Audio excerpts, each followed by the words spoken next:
Olá pessoal, boa noite, bem-vindo ao Eu, Você e a Bíblia. Hoje nós vamos trabalhar em cima de 1 Coríntios capítulo 10.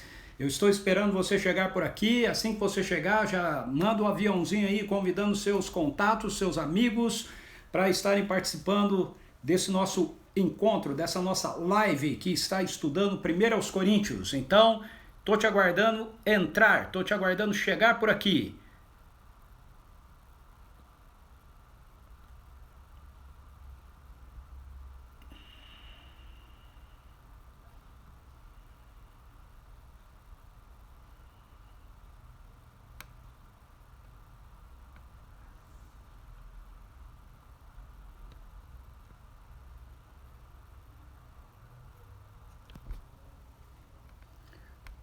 Vamos deixar registrado aqui o nosso texto de hoje, 1 Coríntios, capítulo 10.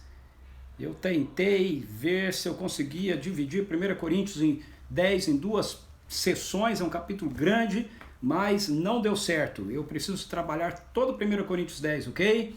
Então vai chegando que nós já vamos começar. Deixa eu ver quem está entrando por aqui para eu dar um alô. Cíntia, olá Cíntia, bem-vinda. Ian, bem-vindo. Sônia Casais, bem-vindo. Lucinha, bem-vinda. Cristina, bem-vindo. E é muito bom ter cada um de vocês aqui com a gente, ok? Brígida, bem-vinda. Que bom que hoje deu para você estar com a gente. A nossa live aqui fica salva, ok? No IGTV aqui do nosso canal no Instagram. A live de ontem eu não consegui salvar para colocar lá no meu canal no YouTube, mas ficou salvo aqui no canal do Instagram da nossa comunidade, da CP Vinhedo, ok? Você tem condições de assisti-la por aqui.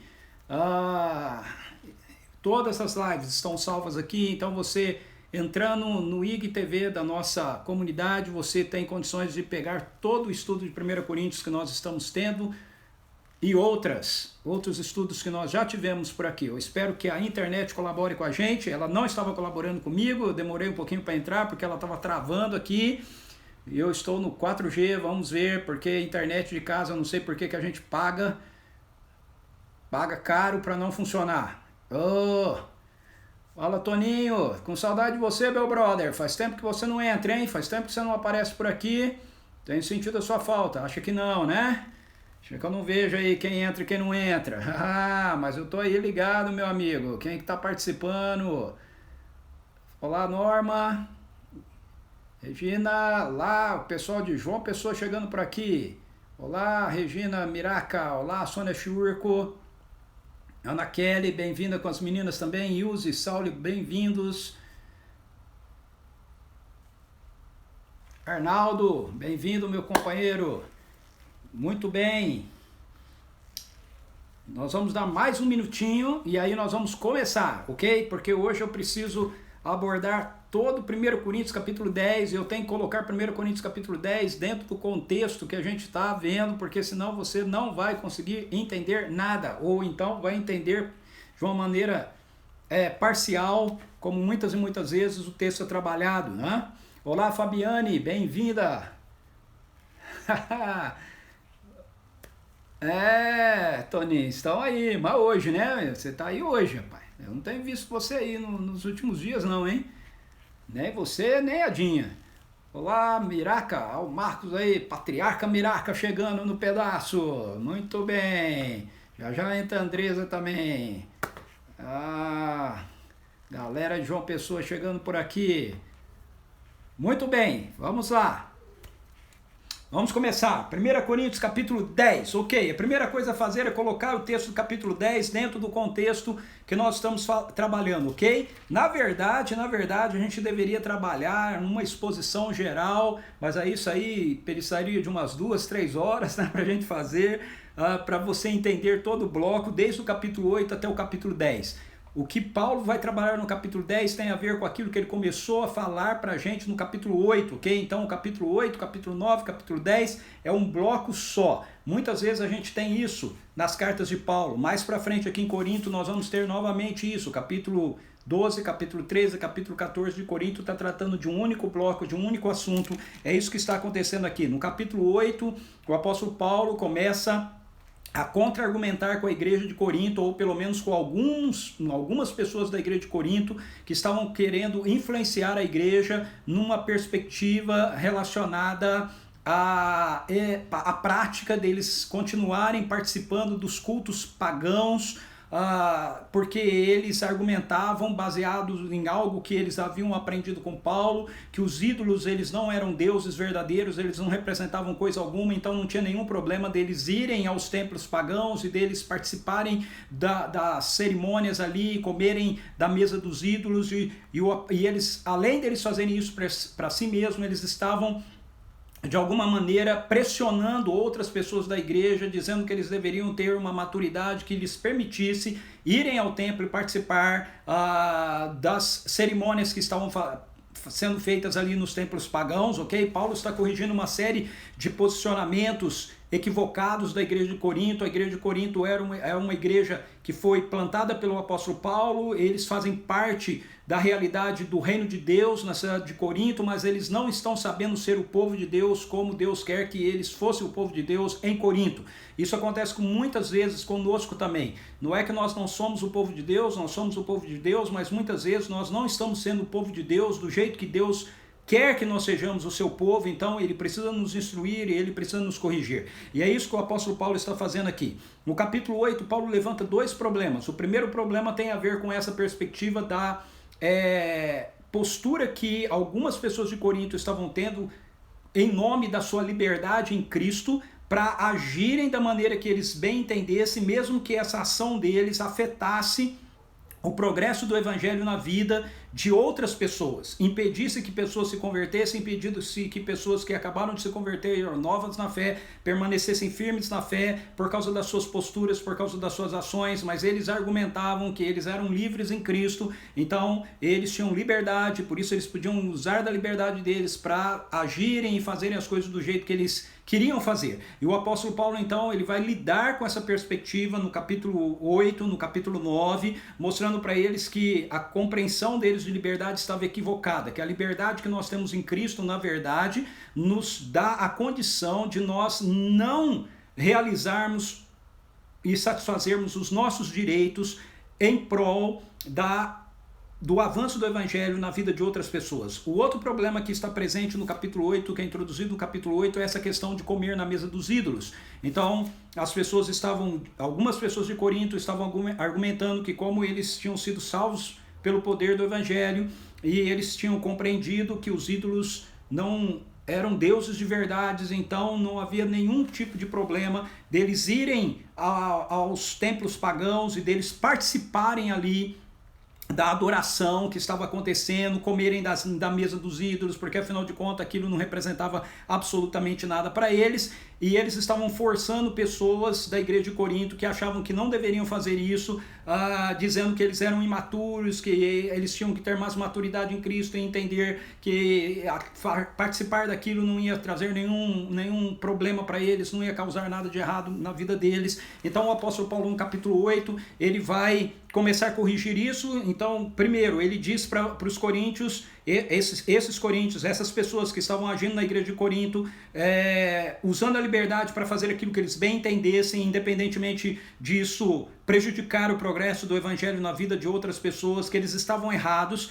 que à medida eles argumentavam que isso tinha a ver com a maturidade espiritual que eles tinham, o conhecimento que eles tinham, e o apóstolo Paulo então vai dizer para eles: olha, vocês estão interpretando maturidade de uma maneira errada. Maturidade não significa, a maturidade cristã não significa quanto você sabe, quanto você conhece, mas significa quanto você ama, ok? A maturidade cristã tem a ver com nós abrirmos mão dos nossos direitos em prol do evangelho, em prol daquilo que Deus está fazendo na vida de outras pessoas. Nós não queremos atrapalhar aquilo que Deus está fazendo na vida de outras pessoas, nós queremos colaborar com aquilo que o evangelho está promovendo na vida de outras pessoas. Então qualquer coisa que a gente possa fazer que atrapalhe aquilo que o evangelho está realizando na vida de qualquer outra pessoa, nós deixamos de fazer, nós abrimos mão do nosso direito em favor do evangelho, da obra do evangelho, do poder do evangelho operando na vida de outras pessoas.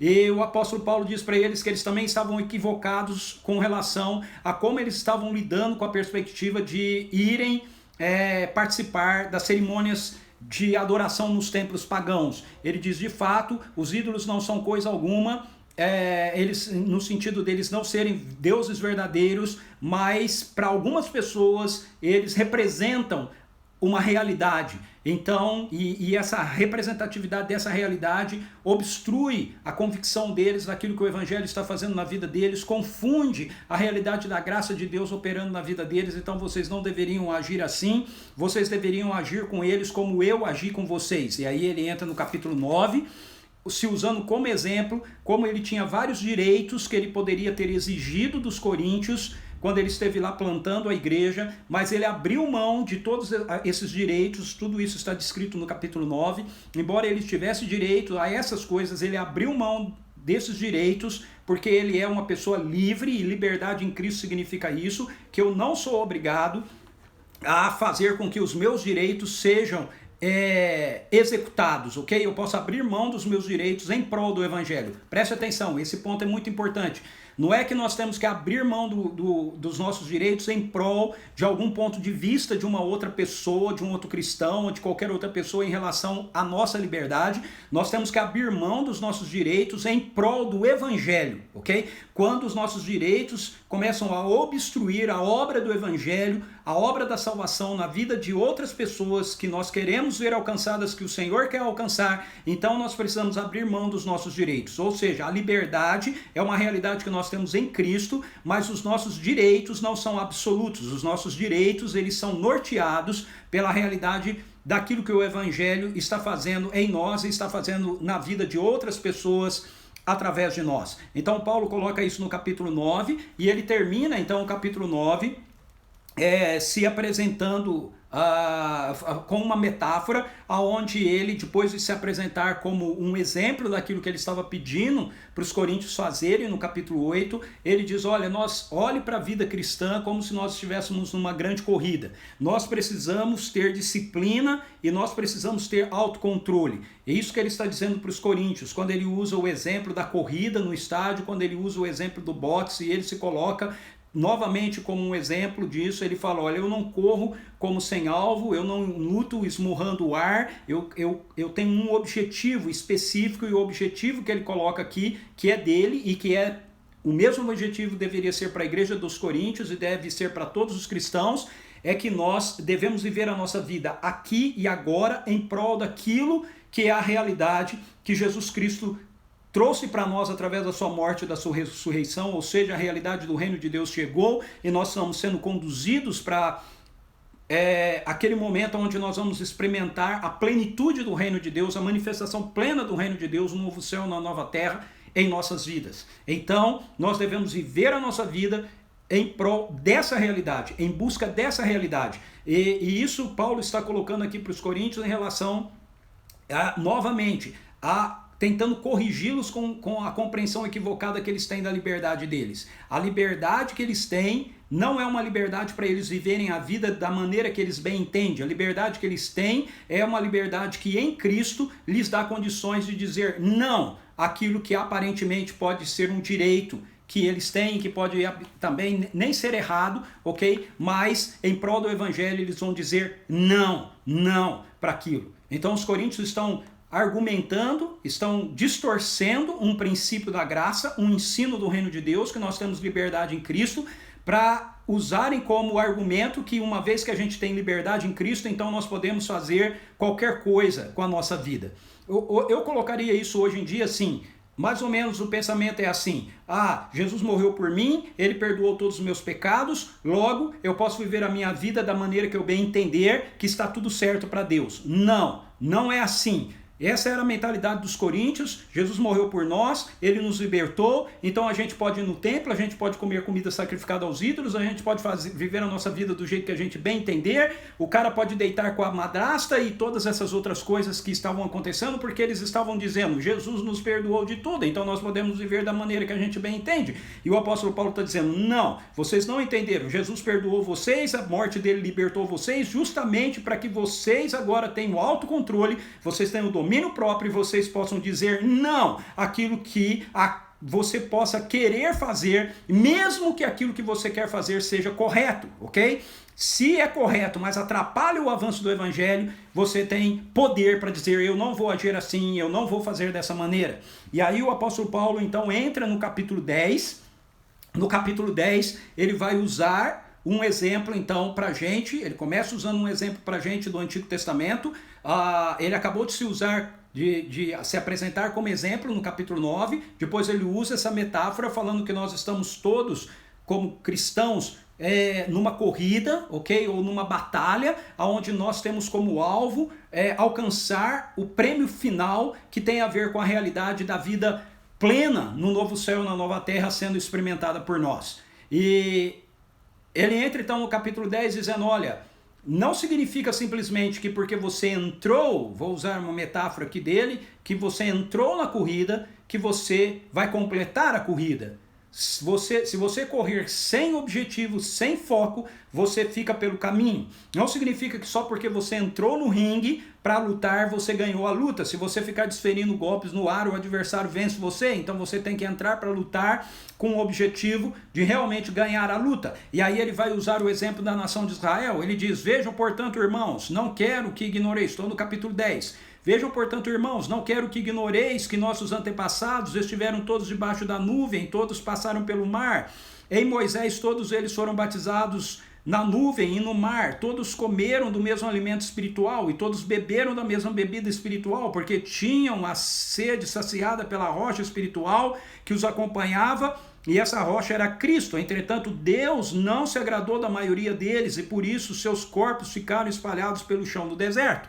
Então veja, o que Paulo está fazendo aqui? Primeiro, Paulo está colocando a igreja de Corinto e consequentemente todos nós que somos os crentes do Novo Testamento dentro da mesma linha daquilo que Deus, histórica daquilo que Deus fez com a nação de Israel. Ou seja, a igreja é a continuidade do povo de Deus que é inicialmente chamado na nação de Israel. Ok? Então, não há judeu como parte do povo de Deus e a igreja, os gentios, como outra parte do povo de Deus. Há um só povo de Deus, ele foi chamado primeiramente em Israel e agora, a partir da morte de Jesus, da sua ressurreição, todos aqueles que creem em Jesus são inseridos como parte desse povo de Deus, que é o Israel de Deus, que não é mais uma nação geográfica, política, mas é o povo de Deus historicamente representado por Israel e no Novo Testamento chamado também de igreja. Então Paulo está dizendo, olha, vocês judeus fazem parte daquilo que Deus estava fazendo na vida da nação de Israel.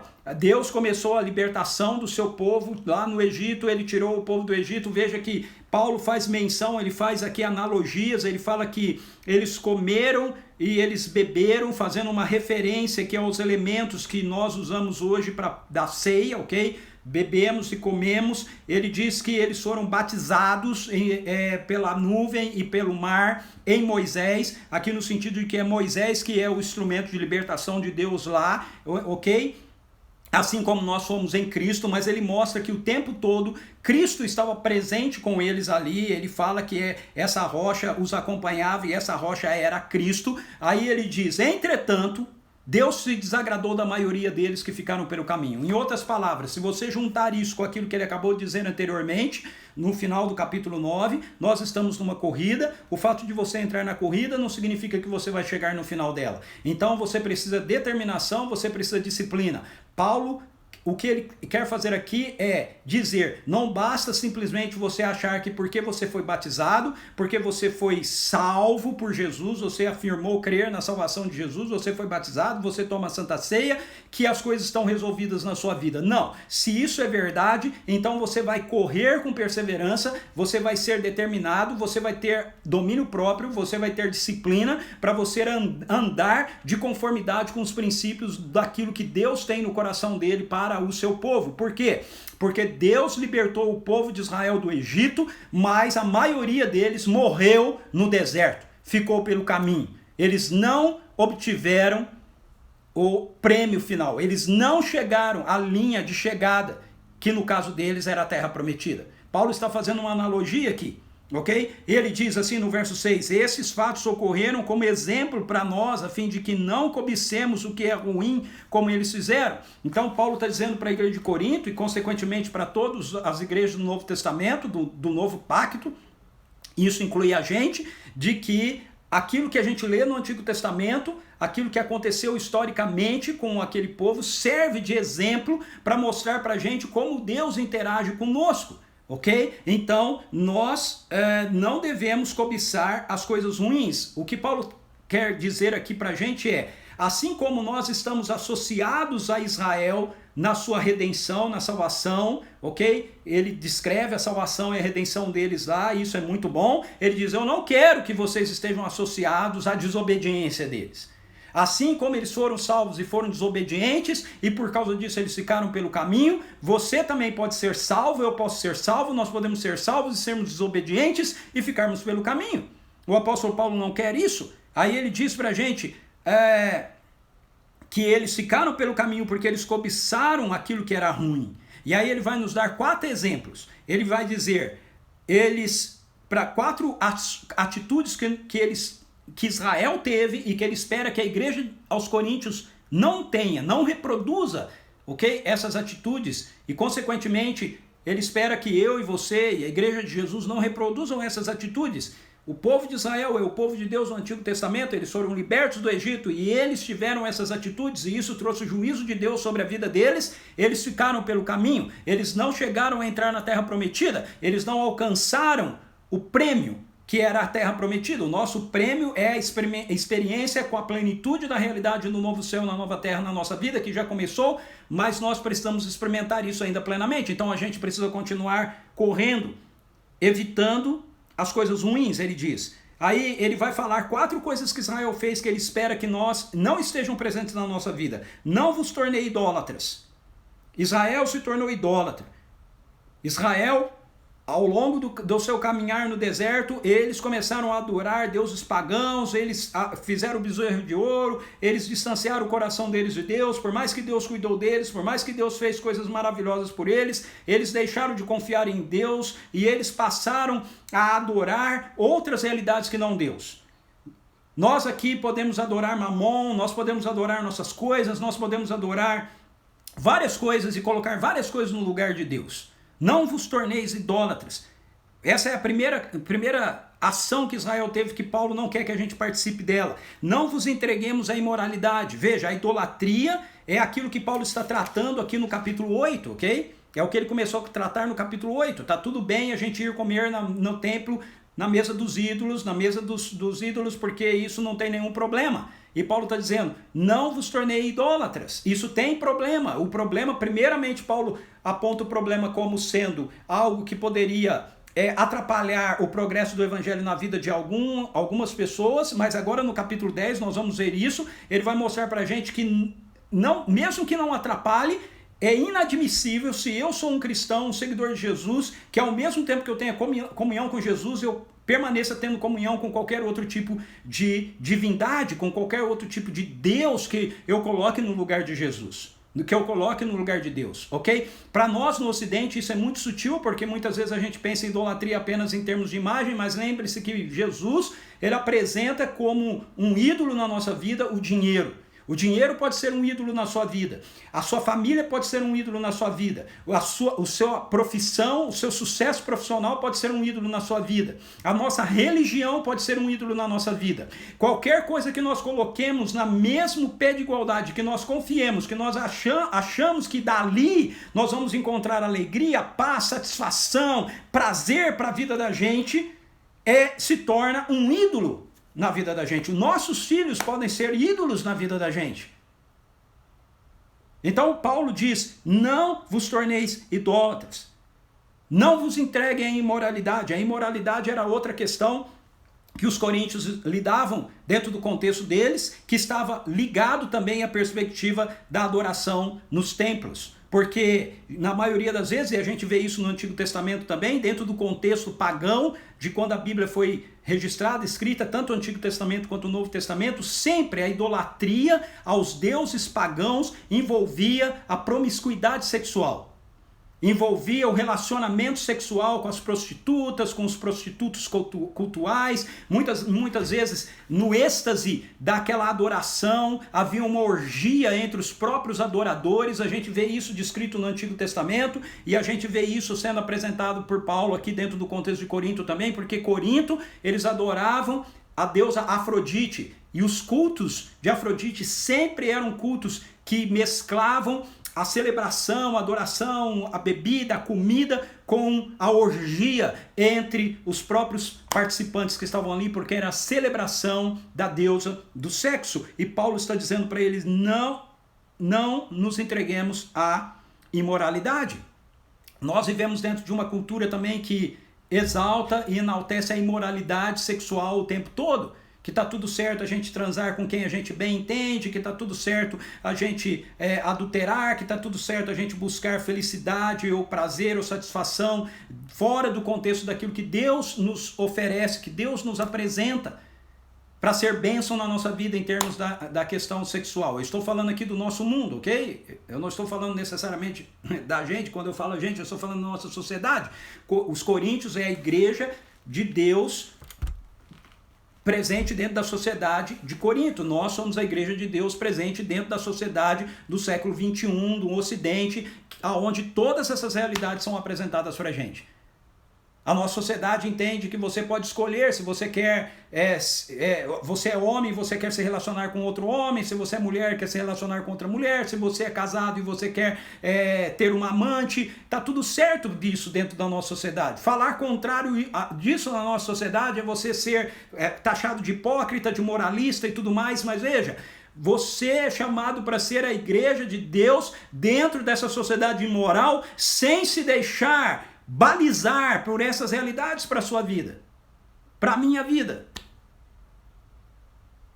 Nós vivemos dentro de uma sociedade que cultua as coisas, valoriza mais as coisas do que as pessoas, o dinheiro mais do que qualquer outra coisa. Paulo é categórico aqui. Outro pecado que está presente na vida de Israel, que faz com que eles fiquem pelo deserto, eles não entrem na terra prometida, que Paulo não quer que esteja presente na igreja de Corinto, porque pode atrapalhar que eles cheguem ao final da salvação que Cristo começou na vida deles, é a insistência que muitas e muitas vezes os judeus no deserto tinham de ficar colocando a paciência de Cristo à prova. É muito interessante isso. Veja o verso 9: não devemos pôr à prova a paciência de Cristo. Isso se refere, nós vimos isso com o pastor David nesse domingo, quem participou da igreja em casa, isso se refere às vezes que o povo ficava querendo cada vez que Deus fizesse mais coisas do que aquilo que Deus já estava fazendo por eles e para eles. Então eles estavam sempre colocando a paciência de Deus à prova. Eles estavam sempre fazendo coisas erradas e pensando: ah, não, mas Moisés, ore por nós, Deus vai nos perdoar. Então ele diz: olha, eles erraram com isso. Eles estavam sempre colocando a paciência de Cristo à prova. E um último e quarto e último, não vos entregueis à murmuração. Isso aqui nós vimos mais especificamente com o pastor David no domingo. Um povo que anda pelo deserto e que Deus está cuidando e que vive o tempo todo murmurando. Um povo que viu sinais e maravilhas sendo realizados por Deus, viu o poder de Deus se manifestando, viu o cuidado de Deus, viu Deus fazendo milagres, a água, como Paulo colocou ali, que jorrava da rocha e que cuidava deles, o alimento que Deus enviava continuamente para eles, as roupas deles que não se desgastavam, mas o tempo todo eles estavam murmurando, dizendo que preferindo voltar para o Egito e reclamando de alguma coisa. A murmuração é um pecado para Deus. Como povo de Deus, nós não podemos ser um povo murmurador. Murmuração é contrário de adoração. Todas as vezes que nós estamos murmurando, todas as vezes que nós estamos reclamando da pandemia, reclamando do isolamento social, reclamando disso, reclamando daquilo, nós, enquanto estamos reclamando, não estamos adorando. E Paulo diz que cada uma dessas ações aqui de Israel são ações... Israel, lembre-se, Paulo quer que nós entendamos isso. Israel nos representa. Nós somos parte do povo de Deus. O povo de Deus no Antigo Testamento é Israel. Então nós estamos fazendo parte dessa linha histórica. eles nos representam lá na sua libertação, na sua associação com o batismo e tudo. Olá, deu uma travada aqui para mim, tá tudo bem aí para vocês? Beleza, então vamos continuar. Paulo colocou todas essas coisas aqui que nos associam, que mostram que nós somos uma linha histórica, um único povo, mas aí ele diz pra gente que ele não quer que a gente se associe aos pecados que Israel cometeu. Se nós somos um mesmo povo, então nós temos que entender que aquilo que Israel fez no passado pode ser copiado por nós agora. Ele não quer que Corinto haja assim. No verso 11 ele mostra mais uma vez, veja o verso 6, esses fatos ocorreram como exemplo para nós a fim de que não cobicemos o que é ruim como eles fizeram. Eles fizeram assim, não façam assim, Paulo está dizendo. Nós já temos o exemplo deles registrado nas Escrituras. Nós já sabemos a consequência, porque está registrado nas Escrituras. Por que nós vamos seguir por aí? No verso 11, aí ele dá os 4 exemplos. No verso 11 ele diz, tudo isso lhes aconteceu como exemplo. Novamente, Paulo insiste aqui, veja, verso 6 e verso 11, os exemplos estão dentro dessa colocação. Tudo isso lhes aconteceu como exemplo e foi escrito como advertência para nós sobre quem o final dos tempos já chegou. Israel estava vivendo, aguardando os sinais dos tempos, nós estamos vivendo nos sinais dos tempos, porque os sinais dos tempos começaram com o derramamento do Espírito Santo. A morte e ressurreição de Jesus trouxe a inauguração dos últimos dias. O futuro invadiu o nosso presente e nós estamos sendo conduzidos para o encontro do futuro. Uma nova era começou, ela não vai começar, as coisas não vão acontecer lá, as coisas já começaram a acontecer, elas estão acontecendo aqui, por intermédio da vida de Jesus, da sua morte, da sua ressurreição e do envio do Espírito Santo para nos batizar e estar vivendo em nós. Então a realidade do Apocalipse já está andando, já está acontecendo. Ok? Muitas vezes, muitas pessoas falam, você podia fazer um estudo de Apocalipse, a gente entender o que vai acontecer. Não vai acontecer, está acontecendo. O Apocalipse começou com a ressurreição de Jesus. Nós estamos vivendo os últimos dias. A história está andando para o seu desfecho final. A nova era começou quando Jesus ressuscitou dos mortos e Deus enviou o Espírito Santo. Essa é a realidade das Escrituras. Então o apóstolo Paulo vem para o verso 12 dizendo assim, aquele que julga estar firme, cuide-se para que não caia.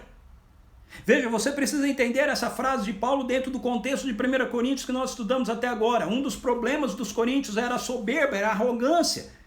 Eles achavam que eles tinham conhecimento de Deus, eles achavam que eles tinham conhecimento das Escrituras, eles achavam que eles sabiam mais do que Paulo, eles estavam seguros de que eles tinham sido batizados, nós somos o povo de Deus, então nós somos os bons, e Paulo diz, olha, você pode ser o povo de Deus, meu querido, mas se você não correr com perseverança, se você não lutar de ferir no golpe no lugar certo, você vai ficar pelo caminho, largue a mão da sua arrogância. Você não vai ser salvo, você não vai ser transformado por causa da sua petulância, por causa do que você sabe, mas por causa da sua dependência de Deus. Isso tem muito a ver com a nossa igreja hoje, com a igreja de Jesus no Ocidente hoje. A igreja de Jesus no Ocidente hoje é uma igreja arrogante. Nós achamos que porque nós sabemos teologia, ficamos discutindo sobre calvinismo, sobre arminianismo, ficamos discutindo sobre essas coisas teológicas todas que para Paulo não tinha nenhum lugar. Veja, eu quero ver como os sistemáticos reformados, calvinistas, hipercalvinistas explicam esse texto. Paulo está deixando claro aqui para a igreja de Corinto que o povo de Israel saiu da terra prometida e muitos deles morreram pelo caminho, não chegaram aonde Deus disse que eles iam chegar. Saíram do Egito, melhor dizendo, e não chegaram à terra prometida aonde Deus disse que eles iam chegar, porque Deus os salvou, os libertou, mas depois Deus ficou irado com eles e eles ficaram pelo deserto. Eles perderam a salvação deles. Paulo está dizendo, Coríntios, vocês precisam deixar a arrogância de vocês de lado e reconhecer que vocês precisam continuar sendo dependentes de Deus, firmes em Deus, para vocês completarem a carreira de vocês. Mas aí, como nós já vimos em outros textos aqui de 1 Coríntios, Paulo, ele dá essas exortações, ok? bem enérgicas, assim, como eu estou dando aqui para você agora, mas ele sempre traz em seguida uma palavra de graça, mostrando, ei, veja, o que eu estou falando, eu não estou falando em relação à postura de vocês, meramente eu estou falando em relação àquilo que Deus faz por vocês, aquilo que Deus pode fazer para vocês. Então ele acaba de dizer aqui que o povo saiu e ficou pelo caminho, ele está dizendo, olha, isso aconteceu com Israel, mas não precisa acontecer com a gente, não precisa acontecer com você, entende? E para não acontecer, no lugar de você ser arrogante, achar que você está em pé, achar que você é muito capaz, dependa de Deus. Verso 13. Não vos sobreveio tentação que não fosse comum aos seres humanos, mas Deus é fiel e não permitirá que sejais tentados além do que podeis resistir. Pelo contrário, juntamente com a tentação, proverá um livramento para que possais suportar. Então Paulo está dizendo aqui, ao invés de vocês arrogantemente acharem que estão de pé, falarem, não, nós estamos em pé, nós somos firmes em Cristo, nós temos maturidade, cuidado para que não caia, no lugar disso, humildemente reconheçam que as provações e as tentações podem vir contra a vida de vocês, podem ser difíceis, mas se vocês dependerem de Deus, Deus graciosamente vai socorrer vocês. Mas aí ele entra no verso 14, que traz um ponto muito importante para os coríntios e para nós. Ele diz assim, por isso, meus amados irmãos, fugi da idolatria. Por que ele diz isso? Porque, de novo, você não pode ler esses versos fora do seu contexto, tá certo? Para você poder entender o que Paulo está querendo dizer. Por que Paulo fala fugir da idolatria? Porque eles estavam arrogantemente achando que eles podiam ir no templo, comer da mesa dos ídolos e que isso não iria afetá-los. Quando Paulo fala no verso 13 que Deus, que não veio provação que não fosse humana, mas que Deus providencia libertação e tudo mais, ele está falando a respeito de circunstâncias, de provações que acontecem na nossa vida porque nós estamos vivendo como seres humanos inseridos ainda nesse presente mundo mal. Mas aí no verso 13 ele fala, por isso, irmãos, fugir da idolatria. Ou seja, o que ele está dizendo é, você não deve buscar arrogantemente se colocar numa posição aonde você possa vir a ser tentado, aonde você possa ser afetado. Não é para usar a desculpa de que Deus nos livra, em outras palavras, não é para usar a desculpa de que Deus nos livra das provações ou das tentações. Não vos veio tentação que não fosse humana, mas Deus proveu a libertação. Então, eu posso ficar me colocando dentro de contextos de risco para a minha fé. Dentro de contextos onde eu possa vir a pecar. Entende? Paulo, o problema dos coríntios eles eram arrogantes, eles achavam que eles, por causa da suposta maturidade que eles tinham, eles podiam ir nos templos pagãos, eles podiam comer na mesa dos ídolos, e eles não iam cair, eles não iam negar a fé deles, eles não iam ser afetados por aquilo. Mas Paulo está dizendo, olha, Deus, por quê? Deus socorre a gente nas nossas provações, nas nossas tentações. Mas aquelas que ocorrem à nossa vida como seres humanos normais, não aquelas que a gente busca, não aquelas que a gente procura. Então deixe-me sair do exemplo dos coríntios aqui, que tem a ver com ir ao templo e comer comida sacrificada a ídolos, para colocar um contexto mais próximo da gente. Veja, se você tem um problema, por exemplo, teve um problema com a bebida ou tudo mais, e você fica indo num beber, se você vai num churrasco, se você vai no bar, se você vai em um lugar onde bebida é oferecida, e você vai dizendo assim, não, mas agora eu tenho o Espírito Santo, eu sou forte, eu estou de pé, Deus vai me proteger. Ele não vai te proteger, Paulo está dizendo. Fugir da idolatria. Deus vai te proteger. Fugir dessa situação. Deus vai te proteger. Deus vai me proteger das tentações e das provações que nos acontecem na nossa vida humana. Aquelas que acontecem, não aquelas que a gente procura. Entende? A pessoa fica se expondo continuamente ao perigo de adulterar. E aí ela adultera e fala, por que Deus não me livrou? Não havia provação. Por quê? É para você fugir da idolatria. É para você fugir dessas coisas.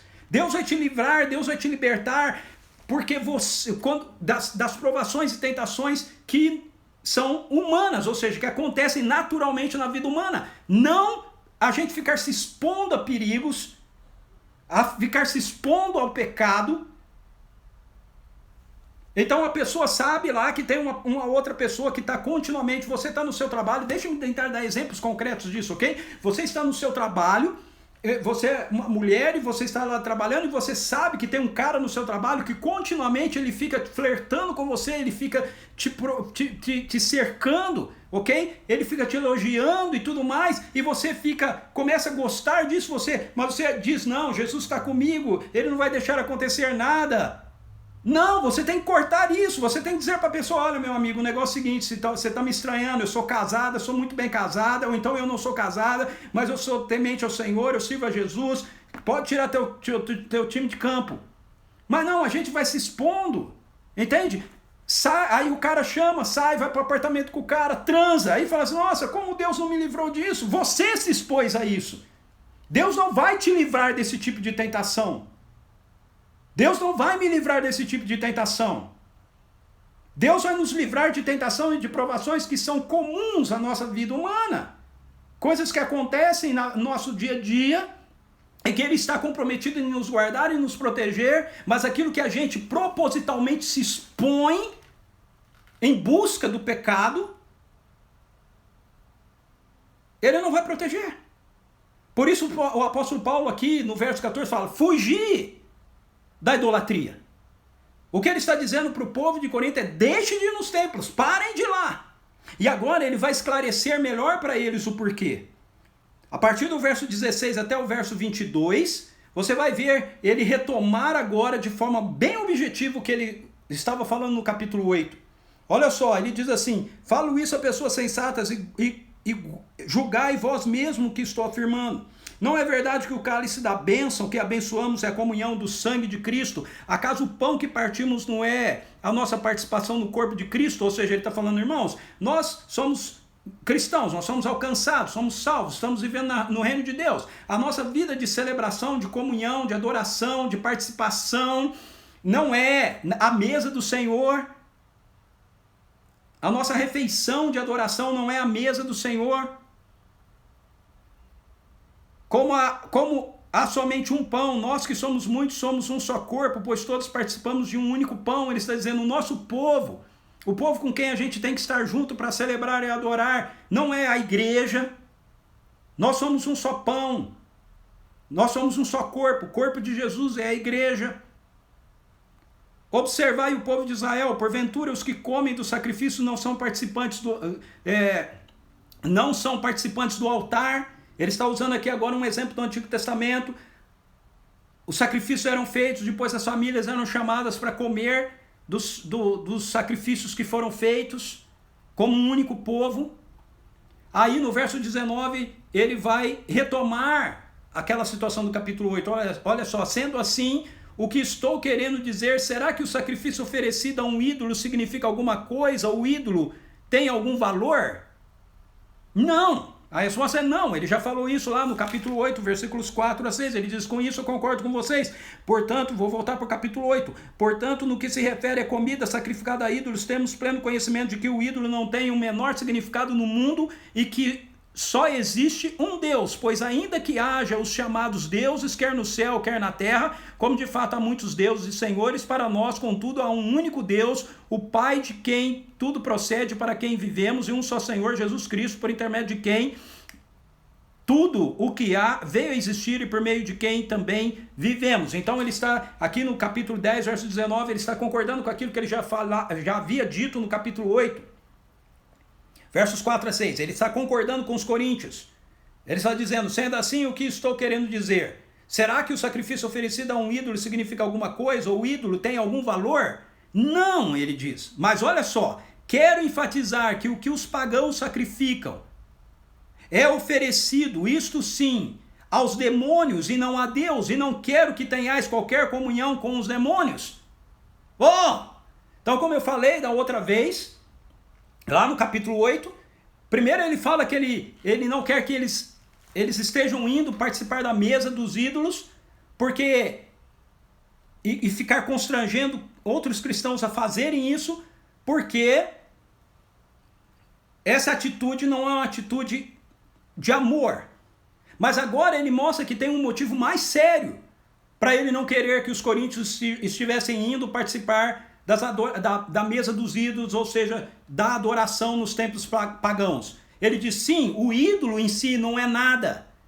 Ele não é um Deus verdadeiramente, mas ele representa algo. Ele representa uma realidade espiritual. Ele representa demônios. Demônios atuam através deles. E se você come da mesa do Senhor, se você senta da comunhão da mesa do Senhor, se nós somos o povo de Deus juntos, não tem por que nós participarmos da adoração a demônios. Nós não podemos nos assentar na mesa de demônios e celebrar e comer com pessoas que estão adorando e celebrando os demônios. Então, Paulo está sendo categórico aqui. Não há como você ser um seguidor de Jesus e você participar de uma cerimônia que exalte, que evoque qualquer outro Deus que não seja Jeová Jireh, que não seja Yahvé, que não seja Jesus o Senhor. Se você fizer isso, você está participando da mesa de demônios. Você pode dizer, não, mas eu sei que o ídolo não representa nada. Eu sei que eles não são deuses verdadeiros, eles não são deuses verdadeiros mesmo. Esse que é o ponto, eles não são deuses verdadeiros, mas eles carregam neles entidades espirituais malignas. Por isso, não é admissível. Veja, isso para nós hoje é muito sério. Por quê? Porque nós vivemos num contexto hoje de mundo onde se tornou... Se você começar a falar a respeito dessas coisas com os outros, você vai ser taxado de preconceituoso. Mas o fato é que as Escrituras não nos dão a opção. Ou você vai ser chamado de preconceituoso pelo mundo e por pessoas, porque você diz, não, eu não posso participar de uma celebração da Umbanda. Eu não posso participar de uma celebração do Candomblé. Eu não posso participar de uma celebração onde está sendo exaltado Buda. Eu não posso participar. Aí você vai ver, vocês cristãos são muito arrogantes, vocês acham que só vocês sabem, só vocês são salvos. Não, nós não achamos isso. Mas nós precisamos compreender que participar disso, de acordo com as Escrituras, é participar da mesa de demônios. Então nós não vamos participar, nós não podemos participar. E aí você tem que fazer uma escolha, ou ser taxado pelo mundo de preconceituoso, ou lidar com os ciúmes de Deus. É isso que Paulo vai falar aqui para os coríntios. Quero enfatizar que o que os pagãos sacrificam é oferecido, isso sim, aos demônios e não a Deus. E não quero que tenhais qualquer comunhão com os demônios. Não podeis beber do cálice do Senhor e do cálice dos demônios. Não podeis participar da mesa do Senhor e da mesa dos demônios. Ou desejamos provocar os ciúmes do Senhor? Porventura somos mais fortes do que Ele? Veja, esse é o problema. Capítulo 8, verso 10, o apóstolo Paulo já tinha mencionado isso. Portanto, se alguém que tem a consciência fragilizada vir a ti, que tens este conhecimento, comendo a mesa no templo de ídolos, no versículo 20 ele diz que comer a mesa no templo, a mesa de ídolos, significa você participar da comunhão de demônios. Ele diz, você não pode ter comunhão com Deus e ao mesmo tempo ter comunhão com os demônios. Você não pode, Deus não aceita isso. Êxodo capítulo 20, não tereis outros deuses diante de mim. Deus diz que ele é ciumento. Ele não aceita ser mais um. Ele tem que ser ele, exclusivo. Na minha vida, na sua vida, na vida de qualquer outro. E aí a questão que Paulo coloca aqui para os coríntios é a mesma para nós. Quem que você quer enfrentar? Você quer enfrentar o parecer das pessoas, o julgamento das pessoas a seu respeito, ou você quer lidar com os ciúmes de Deus? Acaso você acha que você é mais forte do que Deus? Então, o texto aqui termina com essa parte do apóstolo Paulo tratando a questão da idolatria, que estava inserida dentro da igreja dos coríntios, porque os coríntios eram arrogantes, achando que não tinha nenhum problema eles participarem da adoração aos ídolos, que aquilo não ia trazer nenhum efeito sobre a vida deles, mas ele diz, vai trazer, porque vocês estão participando da mesa de demônios. E agora ele vai tratar da questão ele vai finalizar a questão da liberdade. Mas é a liberdade que a gente tem. Como fica? E o nosso direito. Nós temos que abrir mão dos nossos direitos sempre por causa daquilo que as pessoas pensam ou acham de nós, porque ele trata isso no capítulo 8 também, que a nossa maturidade espiritual não deve nos levar a uma liberdade que nos leve a exercer o nosso direito em detrimento daquilo que possa gerar na vida das pessoas. E agora ele vai finalizar esse capítulo tratando dessa questão da nossa liberdade. Veja, ele diz, sim, tudo é... Olha como ele volta lá no capítulo 8. No que se refere aos alimentos sacrificados aos ídolos, reconheço, como dizeis, todos nós temos pleno conhecimento, porém esse tipo de conhecimento produz orgulho, não o amor.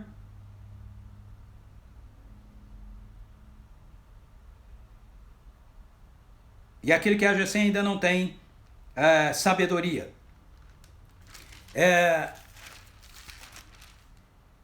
Ele volta a essa questão levantada por eles, mas todas as coisas não são permitidas, todas as coisas não são lícitas. O apóstolo Paulo diz, sim, tudo é permitido, porém nem tudo é proveitoso, sim, todas as coisas são lícitas, contudo nem todas são edificantes. Então você tem liberdade para fazer aquilo que você quiser, mas nem tudo aquilo que você vai fazer, você deve fazer, porque nem tudo aquilo que você vai fazer é proveitoso, ou nem tudo aquilo que você vai fazer é edificante. É importante a gente entender aqui, novamente, que o ponto de Paulo não é que a opinião das pessoas, o ponto de vista das pessoas a nosso respeito precisa cercear a nossa liberdade. É que a nossa liberdade nos dá a condição de abrir mão dos nossos direitos em prol da promoção do evangelho na vida das pessoas. E aí ele vai começar falando de liberdade. Primeiro, você tem toda a liberdade de comer. Ele não quer que você vai comer participar. Aqui a questão não é comida, ok? É a participação na adoração no templo. Comer no templo pagão, participar da adoração deles, isso que Paulo está proibindo. Mas aí as pessoas dizem, ok, mas então a gente não pode comer algum tipo de comida. Ele diz, não, comer de tudo que se vende no mercado, sem questionar por causa da consciência, por quanto do Senhor é a terra e tudo que nela existe. Então, verso 25 e 26, Paulo fala, olha, você é livre para você comer o que você bem entender, o que você quiser. Você não precisa ficar pensando se, será que eu devo, será que eu não devo? Não, essa não é uma questão de consciências. Você está livre para comer, para comprar e comer. Aí ele coloca outra situação, se porém algum descrente, veja, um descrente, preste atenção nisso, se algum descrente vos convidar para uma refeição e quiser dizer, veja, você é livre para decidir se você vai ou não vai comer na casa de um descrente. Você é livre para decidir se você vai ou não vai comer na casa de um espírita, na casa de um budista, na casa de uma pessoa da Umbanda. Você é livre. Não é porque ele é um descrente, ele não crê em Jesus, ou porque ele adora outro Deus, ele crê em outro Deus, que você não possa ir na casa dele, não possa se relacionar com ele, ok? Paulo diz, você é livre para fazer isso. E se ele te convidar para você comer na casa dele, e você for comer na casa dele, então coma de tudo que ele colocar na mesa, não fique perguntando. Veja, aqui nós temos um princípio missiológico, ok? A pauta aqui é o evangelho. Paulo está dizendo, olha, você vai na casa de um descrente, a gente deve ir, no capítulo 9 ele fala a respeito disso, ok? Que ele fez-se fraco para com os fracos, ele viveu como se ele não tivesse lei, embora ele estivesse debaixo da lei de Cristo para alcançar de alguma forma todos. Então aqui você tem um princípio missiológico. Eu não vou participar de uma adoração no templo, a um Deus pagão, a uma entidade que não seja Jesus, mas, por outro lado, eu tenho a liberdade de ir na casa de uma pessoa que vai nesse lugar, que adora nesse lugar. A gente não deve ter medo. Entende? E se você for comer na casa de uma pessoa, de um não cristão, você não deve perguntar para ele se aquela comida foi consagrada aos deuses dele ou às entidades que ele acredita. Não, você deve comer aquela comida com ações de graça, porque a comida em si não vai fazer nada para você. Paulo já havia falado isso antes. A comida, no capítulo 8, ele fala isso. Que a comida não faz não nos torna melhores ou piores. Verso 8, ora, não são os alimentos que nos fazem aceitáveis diante de Deus, não nos tornamos piores se não comermos e não nos tornamos melhores se comermos. E aqui ele está falando a mesma coisa, ele está dizendo, olha, todo alimento procede de Deus. Então, adore-o. Para você poder entender melhor isso, por que Paulo está dizendo isso? Porque vamos continuar lendo o texto. Ele diz assim, quiser ir quando tu for servido na mesa sem nada questionar por motivo da consciência. Mas, se alguém vos prevenir, isso foi oferecido em sacrifício. Verso 28. Nesse caso, não comais por causa daquele que vos avisou e por motivo de consciência. Para você entender o que está acontecendo aqui, você precisa compreender que dentro do contexto do apóstolo Paulo, lá de Corinto, as pessoas, depois que adoravam Afrodite, as coisas que sobravam nos banquetes, a carne que sobrava e tudo mais, era vendida no mercado. Então, alguns judeus, eles, antes de comprarem a carne no mercado, eles perguntavam se aquela carne tinha sido usada nas festividades ou não. E os judeus, se a carne tivesse usada, eles achavam que não podia comer. E o apóstolo Paulo está dizendo, olha, não pouco importa se foi consagrado, se não foi consagrado, entende? Porque a questão não é a carne em si, não é se foi consagrada ou não foi consagrada, a questão é você não participar do contexto da adoração que está sendo feita aos deuses, aos ídolos. Isso serve aqui para uma resposta que me fizeram na sexta-feira sobre, por exemplo, Cosme e Damião. Se você não participou se a pessoa, o que é proibido é você ir lá no momento de adoração, de consagração das oferendas, dos doces a Cosmo e Damião. Mas se você não participou disso, você está na sua casa, ou uma pessoa vem na sua casa e ela entrega para você aquilo, e você dá graças a Deus e você come, aquilo não faz diferença nenhuma para você. Mas aí o apóstolo Paulo diz algo interessante, ele fala assim, mas se alguém disser para você assim, esse alimento foi sacrificado a ídolo. Ou se alguém disser para você, esse doce foi consagrado a Cosmo e Damião, ele diz assim, então não coma. Agora nós temos que entender quem é o alguém. Quem é o alguém? Veja, Paulo está falando sobre o contexto de você ter ido comer na casa de um pagão, na casa de um incrédulo. Então esse alguém que está aqui é algum outro incrédulo da família ou amigos deles ali. Não é outro cristão. Entende? Porque na maioria das vezes esse texto, irmãos, tem sido usado pela igreja e por outros cristãos para fazer aquilo que Paulo está dizendo que não era para fazer, para interferir na nossa liberdade.